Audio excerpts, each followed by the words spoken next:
Hello and welcome. This is rooflemonger, my friends. Today we're going to be talking some Street Fighter. As we all know, Season 3 is close-ish? Sooner rather than later, I guess. We still have that L in the trailer. But yeah, it's going to be happening soonish, right? So, Season 3, naturally, on top of new characters, will come with a whole suite of balance changes. And with that in mind, I basically kind of want to talk about just some changes I would like to see for the lesser characters of the game. Like, I'm not here to tell you this is a badly balanced game, because it's not. Street Fighter 6 overall is a fairly well-balanced game. But there are winners and there are losers. Like, this is from the recent Capcom Cup, right? And technically, Honda has a 100% win record at Capcom Cup this year. But realistically, hey, no Hondas qualified. Nor should they, really. While overall the game is certainly very balanced, there's just a tier of character that if you're playing for, say, $1 million at Capcom Cup, you realistically shouldn't be busting out to be your main character. Once again, the overall balance of the game is good, but these characters at the bottom just simply are not on the same level competitively as like your Kens, Akumas, and Rashids. And maybe those characters get buffed, maybe they get nerfed, I don't know. That's not really the purview of this video. We want to highlight the characters that are struggling right now and what can be done to make them better come Season 3 of Street Fighter 6. A fighting game is always fun when a very large amount of the roster is viable to pick, and you know what? For Street Fighter 6, that's sort of the case already, but we can make it better than what it is. So let's start with Honda, because, he's already on the screen. So we'll start with Honda, and I think Honda has the best and easiest path of all the characters we're going to talk about in this video, of like becoming something. I'm not talking top tier. Like, I don't think the way Honda's design in this game can ever be a top tier character, but I think Honda can be decent, right? Like, my dream goal for Honda in this game is effectively kind of like Street Fighter 5 Honda, where he's just a very solid neutral / fundamentals character, like, and kind of go from there, right? So the thing about Honda that killed Honda out of the gate was the headbutt nerf. So Street Fighter 6 just came out. Lots of streamers from other games or just never played Street Fighter before or whatever, they come out and they fight Honda, and what happens? They cry on stream. Not a good look, right? And why are they crying on stream? Because Honda headbutt. So Honda headbutt paid the ultimate price in Season 2. So before Honda, he hit you with the headbutt, you gained a nice little amount of space, and technically he's negative, but he had very strong spacing traps where he can make you whiff a button, catch your button whiff, and then go from there. And ain't a soul on planet Earth will tell you that was overpowered, because it wasn't. It was just, that's how the character worked. But for just headbutt on his face against people brand new to the game and against streamers, like, it was a rough issue, right? So now it got nerfed. It's technically more, or rather less disadvantageous on block, but you're always in range to get jab checked and go from there. And honestly, just change one, just revert it to how it used to be. It was never a real problem to begin with. The early release launch vibes, those are over with now. People understand the game. It's a non-issue. You can revert it and be fine. Because here's the thing. To make up for that, they gave Honda like a lot of interesting buffs over time, like making stance slaps better with a pushback, basically sort of emulating the spacing traps of the original headbutt to begin with. And then other things like EX stance slaps as advantage on block.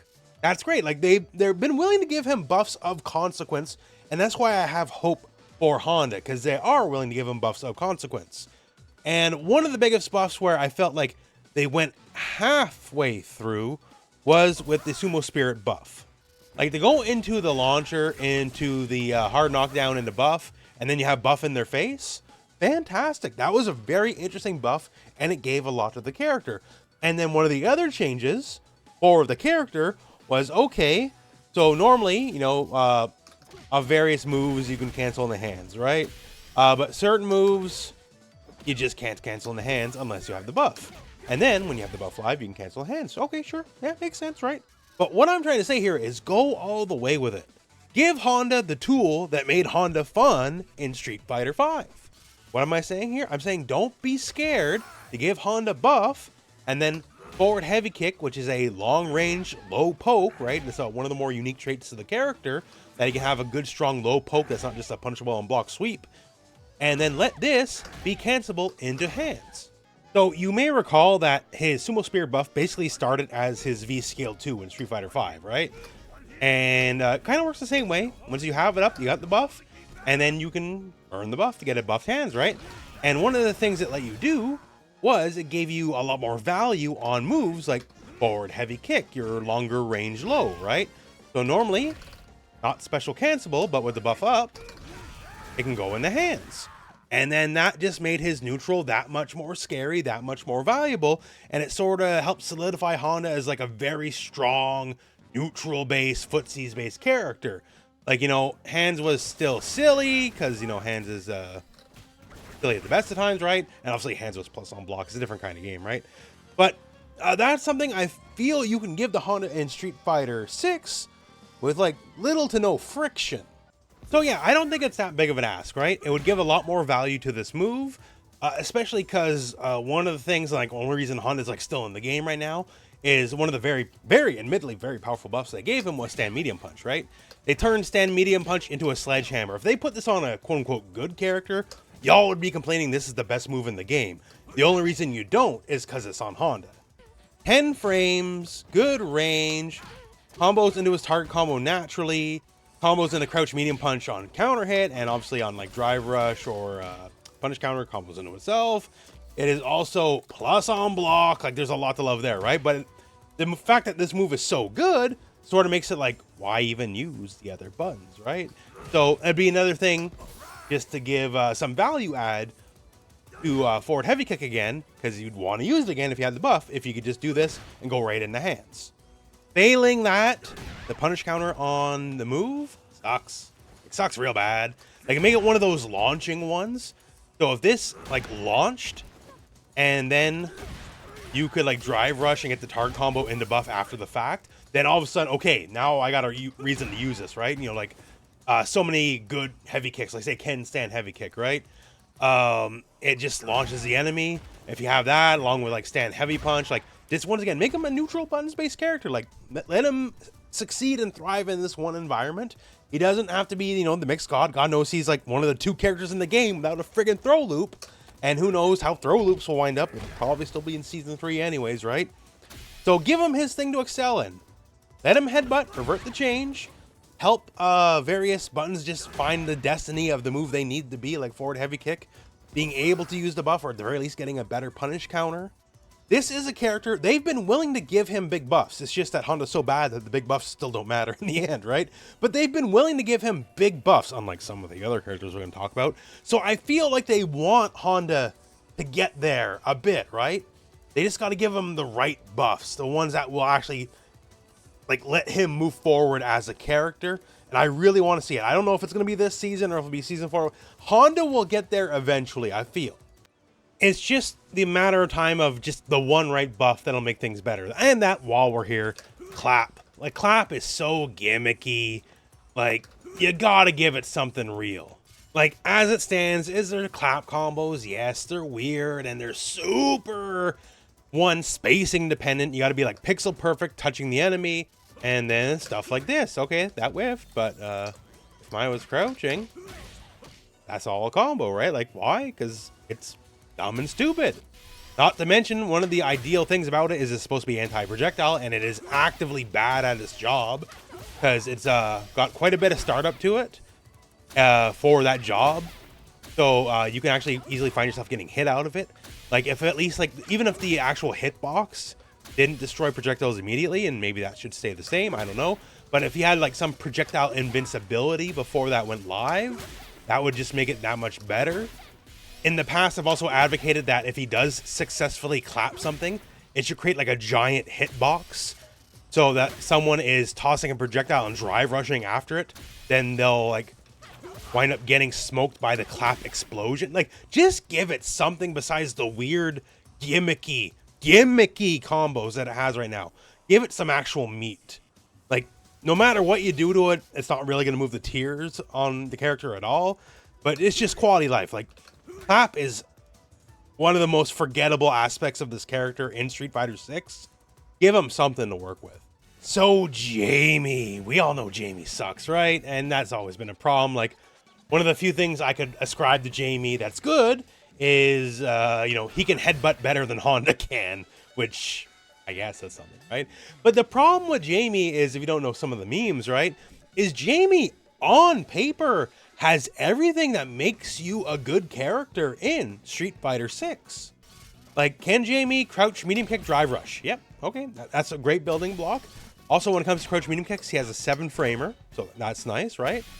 And for a lot of these other characters we talk about Honda, we'll talk about more. Like, I'm not saying give them crouch, medium kick, and the drive rush. They don't need it. Like, we don't need everyone to do that as a baseline. It's nice, but yeah. So he can do that, right? He has good drive rush offense. Like, drive rush, heavy punch is one of the better moves in this game. You can hit off a drive rush, right? It's very quick. It's advantage on block. You got to get full combo on hit, right? There's a lot to love there. So, okay, crouch, medium kick, drive rush. And if you just want to do raw drive rush, he's really good at that too. He has an invincible reversal, like a real one, right? And yes, I know it has its shortcomings, right? But it's certainly better than not having one. With all the other characters in this video as well, part of the reason why they're not good is because they don't have an invincible reversal. Lacking a proper normal, quote unquote, invincible reversal is part of what can make you bad in this game. And he has one. Even if it's potentially the single most flawed one, it's still worlds better than not having one. He's got easy plus on block offense. His stand medium punch, it's an 8-framer too, right? Plus 2 on block. You can do a lot with that. And given that plus frames are rarer in Street Fighter 6 compared to Street Fighters of old, right? That's kind of a big deal. When you start getting sassed up a little bit, he gets a dive kick, and dive kicks are always good, right? It's very easy for him to manipulate his jump angles with right spacing. He can make it plus on block. Yes, there are flaws to the dive kick. I know, trust me, I know, but that's still just a very strong trait in any fighting game. And classically in Street Fighter, a dive kick is always a very valuable thing to have. So, like, on paper, there's a lot going on with Jamie that's just good, that you think would make him a good character. And of course, he's not a good character, right? So why are we here? So while Jamie's not technically deficient in many categories of the game, obviously problem one is his damage output's low to begin with. He starts with a damage debuff because he needs to get his sauce on. And the more you're sauced up, the more and more damage you do, right? And that's, you know, very much by design. He's a momentum-based character. You got to build the drinks to get going. And that's nothing wrong in and of itself. He's certainly not the only momentum-based character. Manon, with her medal system, is also very momentum-based. The only thing is, Manon keeps the medals in between rounds. As soon as we have round 2, fight, boom, we're back to 0, right? Whatever progress you made with those drinks in the last round has just gone down the crapper, and that's part of the problem. Level 4 Drink Jamie is a good character, and I would say he's a higher tier character, but the problem is you don't have much access to max Drinks Jamie often, right? Like, a lot of his new powerful strings, all of his powerful tricks, obviously the damage buff, because he's just doing more damage across the board. That's all for sometimes. It's not for all the time. Most of the time, you're doing less damage than usual and you don't have the majority of your moveset to work with. That's the problem.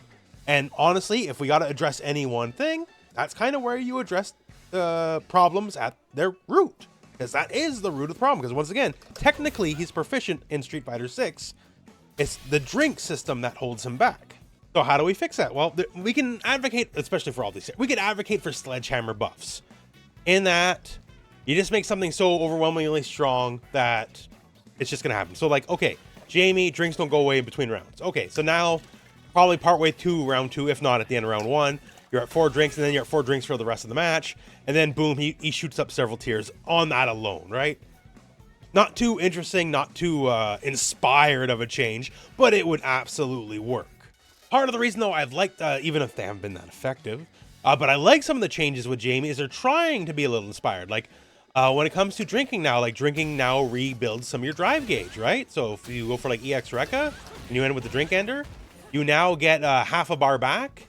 And therefore, like, what you just spent the bar on isn't technically as expensive as it was. You got the drink in you, which is what we're aiming for anyways.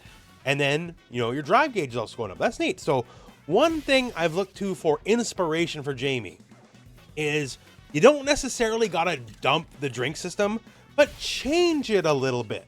So say you got a fighting game, right? And maybe things aren't perfect right now.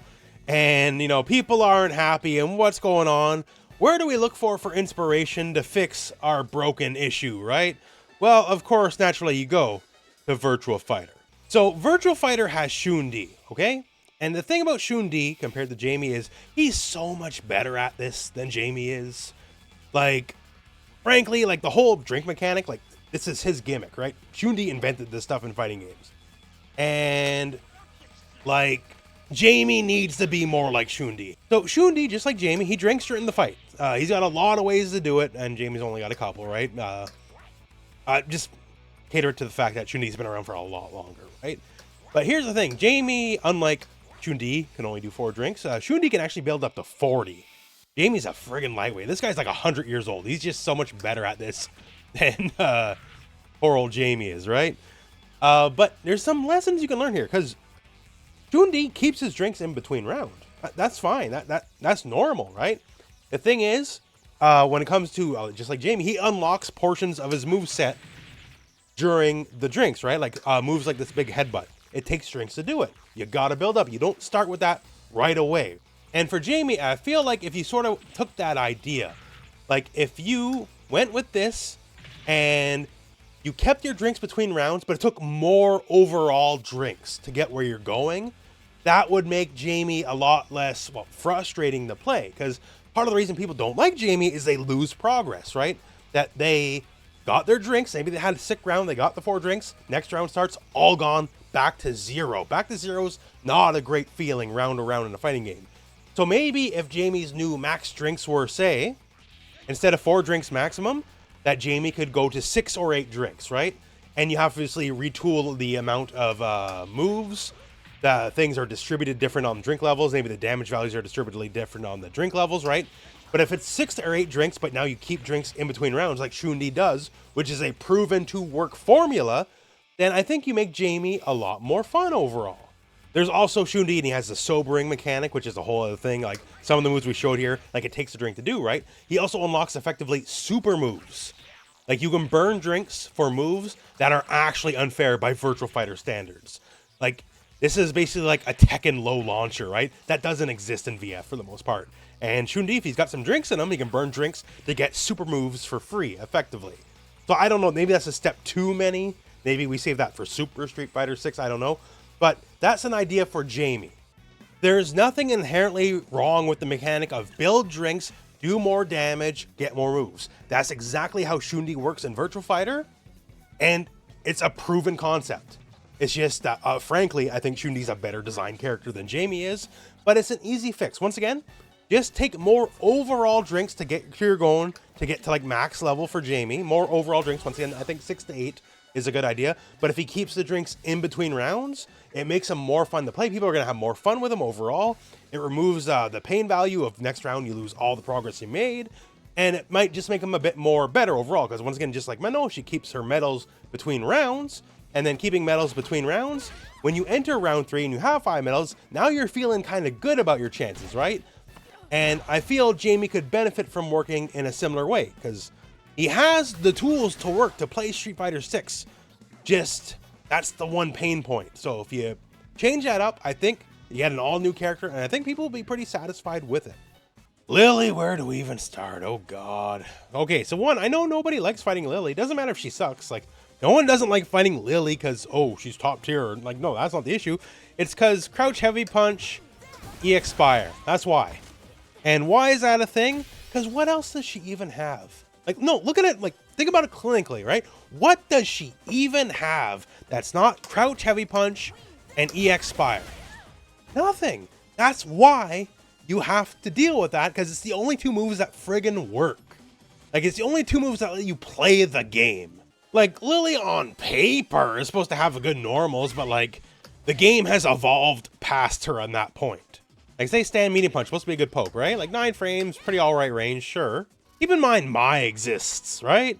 So 9 frames, good range. Oh, that's just my stand heavy punch. And it's a heavy, not a medium. Oh, and a special cancelable too. What? How about medium for medium? Okay, like slightly less range, but it's a frame faster and also special cancelable. Like, Lily can't compete with these modern super characters. Lily was designed in a weird vacuum, and the worst part about it is, it's not that she's, well, it is that she's bad. That is part of it, right? But they refuse to make her better.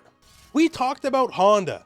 Honda, even if he's not great right now, the patches that are happening and like the changes that are coming for Honda, like they're giving Honda stuff. Like maybe it's not the right stuff, maybe it's not working just yet, but they're giving him stuff. The stuff they give Lily is a bad joke. Like when they buff Lily, like, okay, I'm just gonna say that right now. I don't care if this is conspiracy theory or not. I don't think Capcom wants Lily to be good, which is ridiculous because the buff she gets is like outright insulting. Like crouch medium kick. This move sucks. Wow, they made it 1 frame faster. Still sucks. Who cares? New combo routes. Like these combo routes are insultingly bad. Like, oh, if we have buff and we do light spire, we can get a very specific kind of combo. Okay, so look at this, right? Like technically, this is a new combo. She couldn't do it like launch, right? Okay. So we did all that for like basically no damage. And also when they nerfed light damage, it disproportionately hurt Lily because she needs lights for combos more than pretty much every other character in the game. And like, it's so flawed because like so many of these combos, like only work on hyper specific strings. Like you can't get it if you don't have a specific string. Forget it ever working on someone who's crouching because light Tomahawk Buster literally can't hit crouchers. And like, but like, oh, she's technically buffed because we gave her a new combo route. Who cares? That's not going to matter 90% of the time. Like, this is like a non-buff. Like, it's a buff on paper. We technically gave her something. Who cares? Like, it sucks. And the worst part of this is, to me, the worst part is being bad's a crime in and of itself, I guess. But it's never an issue, to me anyways, as long as the character's fun. Right? Like famously, I'm a big T-Hawk fan, you know, from older Street Fighter games. And T-Hawk also sucks, but T-Hawk was fun. I couldn't care what tier T-Hawk was. When I played T-Hawk, I had a good time. That's all that really matters to me, right? And Lily isn't fun because they're scared to give her anything. Like say we have Condor Dive, right? In this game, because it's Street Fighter 6, ain't no jump back Condor Dive. In fact, she did have jump back Condor Dive for a little bit, and they emergency patched it out of the game because couldn't let her dare do something like that, right? Even though T-Hawk can do exactly that in Street Fighter 4, whatever. T-Hawk in Street Fighter 4 also let you space Condor Dives. Like in Super Turbo, like Condor Dive was basically safe 90% of the time, right? But specifically in Street Fighter 4, if you could like say like a dive kick, you know, if you could aim it extra low to someone's feet, you could like actually bypass the recovery animation and just have like a little bit of plus rate. You were rewarded for spacing it correctly, you know, for your telegraphed slower than your actual jump move. And obviously Lily can't do anything like that. If you get blocked, you're getting bopped. Suffice it to say, you know, technically Condor Spire, if you space it correctly, you can be advantage on block. Except realistically, it's never happening in a match 90% of the time unless it's like in a specific setup. And you're just going to get the buff and scream in with EX Spire because it's always plus, right? The buff is what takes away her design potential to me. Like if you killed the buff, if you got rid of the buff system and rebalanced everything accordingly, I think she'd be a 10,000 times more fun character because then you're actively looking to do stuff like properly spaced spires, right? If someone walks out of range, you still whiff, you still die. That's still going to be an issue. But, you know, as it stands, you don't do that. You just build buff, screech in like a crazy person, right? That's what she is. Compared to the level of care that have gotten to some of the buffs other characters have gotten, and some of just the intelligence of the design, it just reads to me like they don't want Lily to be good. They don't really care. She's a failed character. Come Street Fighter 7, they'll forget she ever existed, right? She's going to be one of those characters. And it's very frustrating to me. I would love to be dead wrong, right? I would love to see Season 3 happen. Lily gets the world. She becomes a fun and dynamic. She doesn't need to be good. Just be fun. That's more important, right? A fun and dynamic character. But as it stands, they refuse to give her anything that actually matters. The changes they actually give her are jokes.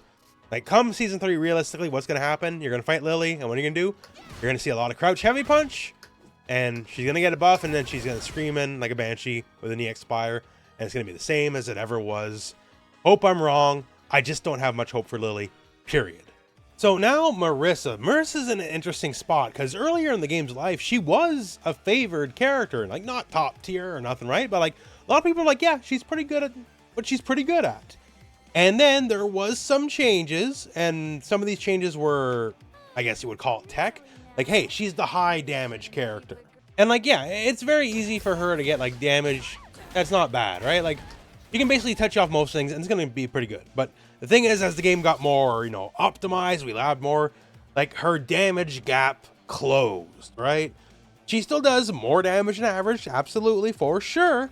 But it's not as strong as it was in the early days when people didn't know as much about the game. And then certain things like losing the checkmate. That was always one of the strongest things about the character. Her level 3 is unique that no matter where you are on the screen, it'll always corner you. And that's a strong trait. And after this, depending on meter situation, she had effectively a checkmate on you, right? You can get a guaranteed splat on you, go from there. And that got taken away from her. And some of her better Oki, some of her better pressure, especially like off man grab, all that got taken away from her, right? So she lost out on certain things. And those were enough to really take the edge off the character. To the point now where, well, if you're, say, playing on a competitive level, most people are gonna avoid Marisa like the plague. Because she lost a lot of her stronger strengths. And she has a lot of key weaknesses. She's a slower character. She's a big character. That's naturally, that comes with the territory. She really struggles against just basic jumps. Her anti-air game's not great. She is the armored character. And, she has a lot of really good things. Like, Armor Gladius is really good. All that kind of stuff. Like, you probably are well aware, right? Like, okay, I can armor a hit. But it has to be a specific kind of hit. Like, if mine's going to come in and, like, try to bop me with, a big button. I can stop her. I can armor through it. Sure. But she's coming in with, that drive rush offense, right? Crouch, medium kick, and the drive rush. Well, you can't armor through lows. And sure, by design. But one of the more frustrating aspects of Marisa is it's not just lows. It's anything that's low to the ground, right? And it means she can't armor through things you'd think on paper she should be able to. Since we got Mai here, let's use her as an example, right? Like, Crouch Heavy Punch. Crouch Heavy Punch for Mai is not a low. You can stand block it. Like, I know she's lower to the ground, but it is stand blockable. Okay, sure. So you don't got to crouch block is what I'm saying, right? But yet, it will still defeat her armor because it's low to the ground. It's not that it's a low, but it's low to the ground. And anything that can hit Marisa around her feet will just automatically defeat armor, regardless if it's an actual low or not. Like, say, Musasabi no Mai, right? If I catch this early, sure, I can armor through it. But if it catches me around my feet, I lose to it, which means against things like Cammy, kind of a big character that you need good anti-airs against, right? She falls apart because let alone her regular anti-air is already garbage.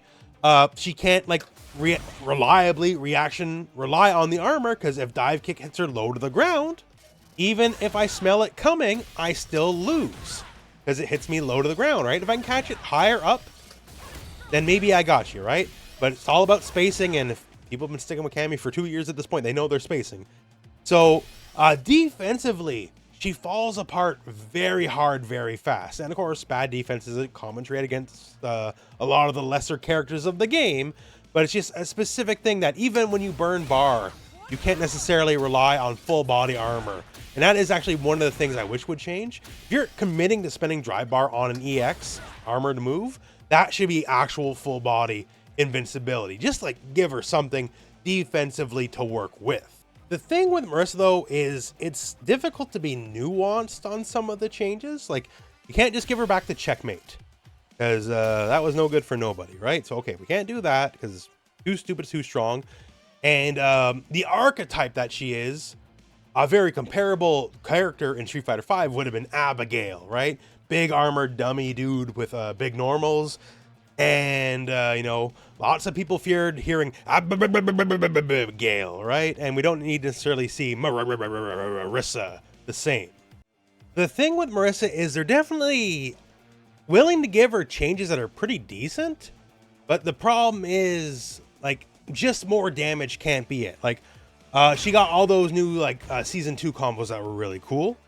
Like, she'll catch you randomly neutral, and then, like, you're, really going for the ride, right? Like, that's interesting. Like, those are fun changes there. Or how they change how Phalanx works on punish counter. That was really smart. Because now, like, if she catches you, we get a proper hard knockdown and kind of like a fixed distance. So if she catches you doing stuff, like, it's very easy just to be directly on top of the enemy. huge advantage frames. Like that's good too, right? But it's still not enough, because even though a buff like that directly helps against the Akuma match, she still suffers. Because, like, say realistically against Akuma, like, if something as basic as air fireball, what does she do? Like, she ain't exactly hitting crouch heavy punch, right? You know, depending on the distance involved, like, sometimes armored phalanx can work, sometimes it's gonna get you bobbed. Obviously, stance, that's another very distance depending thing.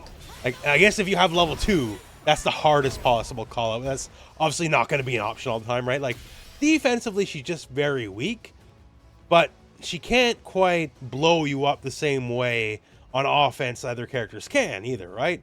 She's just very reliant on hoping she just gets the raw big hit neutral and then doing a bit more damage than the other characters, but not enough that it's like overwhelming.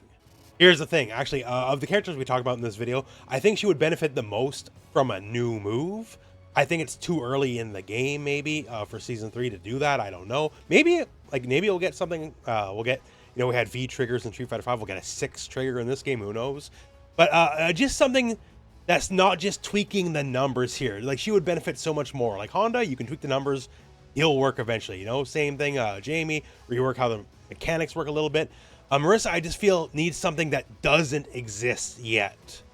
Like, obviously, if this connect, you know, does stand heavy, charge stand heavy, and then it's a TOD, sure, okay.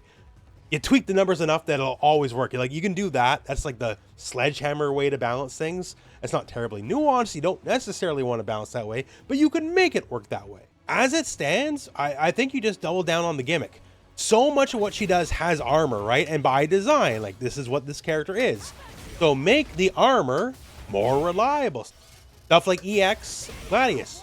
Make it full armor. None of this get hit low anyways, even if it's not even a real low. Or at bare minimum, if you got to keep the weakness for that, make it just actual real lows. So if you get dive kicked by a character, or even, God forbid, you lose to air fireball, because yes, you can lose to air fireball, because that's how that interaction unfortunately works, right? So make it that it has to be actual lows. Like, that'd be something. That would be a great quality of life for her.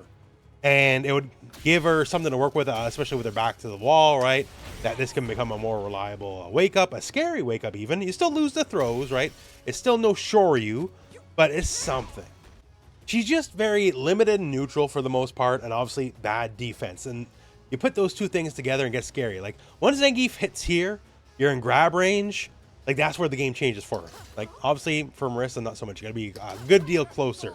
She doesn't get that. All she can do is threaten, you know, a mid you don't want to get hit by, sure, but it's still just a mid. I feel like Marisa's got a ways to go, right? She unfortunately peaked very early on in her career, and now it's kind of been downhill from there. And I guess really quick, technically, let's do Manon.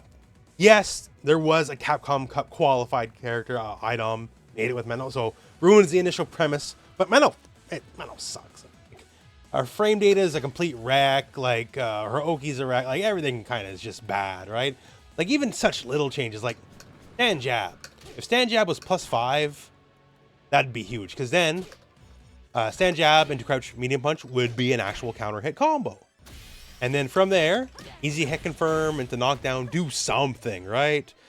Like, it would help out a lot. And the thing is, they're terrified to give her much in the way of Oki, like, yeah, even like low sweep into dash is 0, right? Because they don't want command grab characters to have much in the way of Oki in this game. It just seemingly is the way it works in Street Fighter 6. And unless they prove otherwise, it seems to be a design decision that's going to remain. So I don't think they're ever going to give her anything real. Like, imagine if she got something like off that. You know, offer a hit grab, right? Which is also seemingly never going to happen. I don't know. She's just a mess of bad frame data and just bad options. And it's definitely one of those characters where you tweak it mechanically enough, you'll get there. But I don't even know, just like Lily, if they actually ever really want her to get there. Because the changes they give Manon are just not ones of real consequence. So that's some thoughts I have on some of these characters. And this is absolutely one of those deals I want to hear from you guys in the comments. Because a good discussion on this stuff is always just fun at the bare minimum. Once again, this overall is, especially in this stage of the game's life, probably the best overall balanced Street Fighter ever. Like, a good chunk, a very large chunk of the cast is viable. It's just we got a couple people at the bottom that are sort of stuck, right? Even characters like, I remember when Terry came out, people were like a little underwhelmed by Terry. Terry was good. Like he was good. Then he just got better, and now ain't nobody slandering Terry's name. Terry's very real, right? Maybe Akuma is still a bit more overwhelming. Maybe Ken and Rashid are still a little bit more, but like when you look at the roster as a whole, like yeah, most of these, even someone like Kimberly has kind of started getting in the favor a little bit in recent times, right? And she was a character, if we look back at the beginning of the life of the game, we mostly just wrote her off, but she's doing good. So lots of the cast is doing good. Like JP rose like a phoenix. JP was dead, and now he's all the way back, right? So most of the cast is doing good. Ryu, look how much stocks Ryu have gained in just very recent times, right? Like, we're doing good. It's just there's a few people just stuck at the bottom that just need a little bit more help, right? I'm talking people like Marisa. I'm talking people like Lily, even though I don't think Capcom wants Lily to be actually good, and she might just be languishing forever, right? That sucks. I hope to be proven wrong. Like, realistically, I've been learning DJ on my like side private time, right? So come season 3, worst comes to worst, I'll just play DJ. So we'll see how that goes, right? But yeah, we're almost there. Like, we almost have like a very viable total roster versus about 80% of the roster, which is still fantastic by fighting game margins. I don't want to undersell that. Overall, we're doing amazingly. But I just want to see those last few characters just get over the finish line, where we can look at a roster that's truly like, yeah, you know, obviously there'll still be tiers, there'll still be top tiers, there'll still be bottom tiers, whatever. But we'll look at the tier list overall and like, yeah, maybe we will see a Honda in Capcom Cup next year, right? Maybe we will see a Lily in Capcom Cup. Maybe these characters, like, we'll have them weighted some heavily more than others, but the roster as a whole can be really viable. Like, I feel like Street Fighter V was there almost, like, until Luke showed up, and then everything fell apart really bad. But it was almost there before Luke showed up, right? So I would like to see Street Fighter 6 get there, and much earlier in the game's lifespan, comparatively. So that all said, let me know where you're at. You know, what changes do you want to see, just for the characters that we've mentioned in the video, or even just characters in general, right? You want to see Ken nerfed to the ground? I'll definitely entertain those comments. Post your Ken nerfs below. I'd love to hear all of them. But yeah, other than all that, we're at the end of the video. So thank you very much for watching. Hope this video has found you well, and go out and play some Street Fighter.